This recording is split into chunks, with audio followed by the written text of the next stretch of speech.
Episode 14 में हम देखते हैं ली वाइन पी रही थी। वो अपने ड्रेस को थोड़ा नीचे करती है और सोचती है ये परफेक्ट है। फिर वो सॉन्ग के आने का वेट करती है। सॉन्ग जब आता है तो उसे देखकर बोलता है, तुमने ये क्या हालत बना रखा है। दरअसल वो सीन के कहने से सॉन्ग को टेस्ट कर रही थी कि सॉन्ग उसको लाइक करता है या नहीं।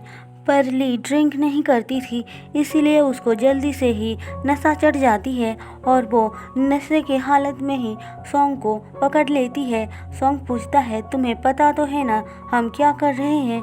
ली बोलती है, मुझे सब पता है, अगर मैं ये नहीं करूँगी तो कैसे पता चलेगा तुम मुझे पसंद करते हो या नहीं। और उससे अपने दिल की बात बता देती है कि वो सॉन्ग को पसंद करती है। लेकिन सुबह वो जब उठती है तो कल रात वाली बात को याद करके बहुत एम्बेरस्ड फील करती है। उसको समझ में नहीं आ रहा था कि वो सॉन्ग के सामने कैसे जाए।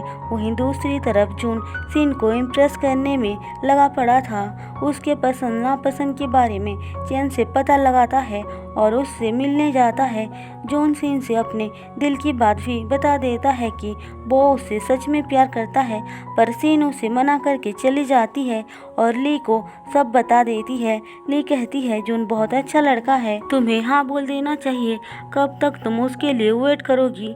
सीन ये सुनकर गुस्से में उसको ही सुना देती है कि अगर चैन की रियल मॉम वापस आ जाएंगी तो क्या सॉन्ग उससे दूर रह पाएगा। लेकिन थोड़ी देर बाद ही सीन को ये रियलाइज्ड हो जाती है कि ये बोलकर उसने ली को हर्ट कर दिया। फिर वो उससे माफ़ी मांगती है, पर ली कहती है, मैं बिल्कुल भी हर्ट नहीं हुई हूँ, मैं ये समझ सकती हूँ कि तुम पे क्या बीत रही है।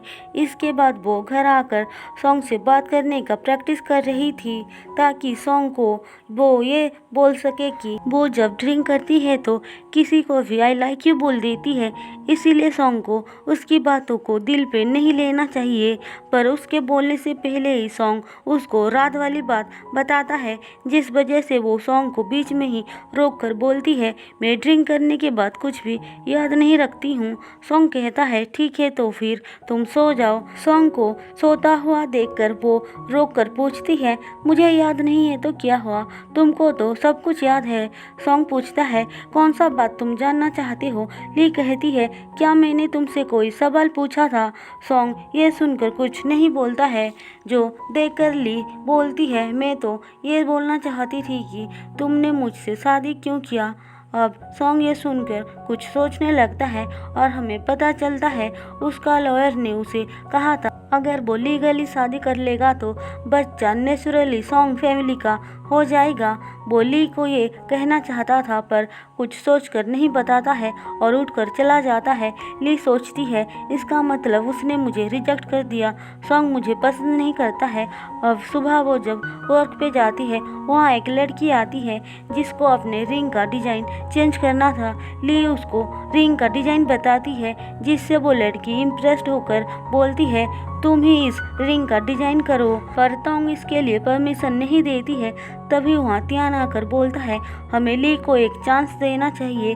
हमें पता चलता है वो अब माओलिन मार्केटिंग डिपार्टमेंट का डायरेक्टर है। तोंग कहती है, तुम्हें पता तो है ना ये रिंग की कीमत क्या है, तुम फिर भी इसे टच करना चाहती हो, अगर कुछ भी उल्टा सीधा हुआ तो भरपाई तुम ही करोगी। ली बोलती है, मैं ये करना चाहती हूँ। तोंग कहती है, ठीक है तुम्हें जो करना है करो, पर हमारे पास ज्वेलरी प्रोसेसिंग टेबल नहीं है, दुकान 10 बजे बंद होने वाला है, इससे पहले तुमको काम कंप्लीट करनी होगी। वहीं दूसरी तरफ ह्यूक्विंग सॉन्ग को इस बारे में बताता है।